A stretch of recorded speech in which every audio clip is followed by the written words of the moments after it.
రామాయణ మహాకావ్యం మానవ జీవితానికి స్ఫూర్తిదాయకమని రామాయణం ఎన్నిసార్లు చదివినా విన్నా ఇంకా చదవాలని వినాలనిపించే అత్యద్భుతమైన గ్రంథమని తండ్రి మాట జవదాటకుండా నిలిచిన శ్రీరాముడు ఆదర్శ పురుషుడని ధర్మ స్వరూపుడని భర్త అడుగుజాడల్లో నడిచిన సీతమ్మ ఆదర్శ మహిళని వ్యక్తిత్వ వికాస నిపుణులు పసుపులేటి నాగేశ్వరరావు అన్నారు. తన పరిపాలనలో ప్రజలందరినీ సమానంగా చూసిన శ్రీరామచంద్రుడి పరిపాలన స్వర్ణయుగమని ఆనాటి రామరాజ్యంలో ప్రజలందరూ సుఖ సంతోషాలతో పాడి పశువులతో సిరి సంపదలతో నీతి నిజాయితీతో ఆయురారోగ్యాలతో జీవించారన్నారు. తల్లిదండ్రులతో గురువులతో ఎలా ఉండాలి, ప్రజల మధ్య సత్సంబంధాలు ఎలా ఉండాలి, భార్యాభర్తలు కలిసిమెలిసి ఎలా ఉండాలి, బంధుమిత్రులతో కలిసిమెలిసి ఎలా ఉండాలి, అన్నదమ్ముల అక్క చెల్లెళ్ళ అనుబంధం ఎలా ఉండాలి అనే విషయాలను రామాయణంలో చాలా అద్భుతంగా వివరించారన్నారు.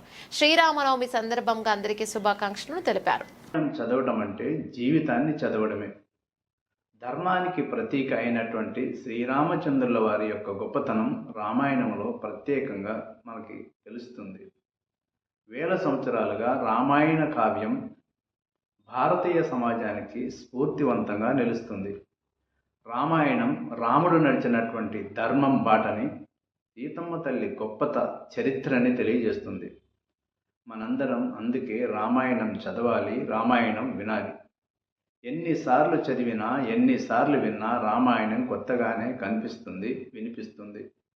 రామాయణం ఒక కాలానికి సంబంధించినది కాదు, ఇది ఒక మతానికి చెందినది కాదు, ఒక సాంప్రదాయానికి పరిమితమైనది కాదు. ఇది ఒక వ్యక్తిత్వ వికాస గ్రంథం. ఇది మానవ జీవితాన్ని సంస్కరించగల మహాకావ్యం. మానవ జీవితానికి అత్యంత సన్నిహితంగా జరిగినటువంటి అవతారమే రామావతారం. రాముడు పరిపూర్ణమైనటువంటి మానవుడుగా రామాయణంలో మనకి కనిపిస్తారు. ఆదర్శ జీవనానికి వ్యక్తిగత సంబంధాలు, కుటుంబ సంబంధాలు, సమాజ సంబంధాలు ఎలా ఉండాలి, ఎలా ఉంటే ధర్మబద్ధంగా ఉంటుంది అని తెలిపేదే రామాయణం. ప్రపంచ సాహిత్యంలో రామాయణం ఆది కావ్యం. అటువంటి ధర్మానికి ప్రతీకగా శ్రీరామచంద్రుడు నిలిచాడు. అమ్మా నాన్నల అనురాగం, పుత్రుల అభిమానం, అన్నదమ్ముల అనుబంధం, భార్యాభర్తల సంబంధం, వినయంతో ఒదగడం, వివేకంతో ఎదగడం, ఇలా అనేక జీవిత అంశాలను రామాయణం పట్టి చూపిస్తుంది. ఉత్తమ ధర్మాలను ఆచరిస్తే మనిషి మనిషిగా ఎలా ఎదగగలడో రామాయణం నేర్పుతుంది. మనిషి ఇలా జీవించాలి అని నిరూపించినవాడు శ్రీరామచంద్రుడు.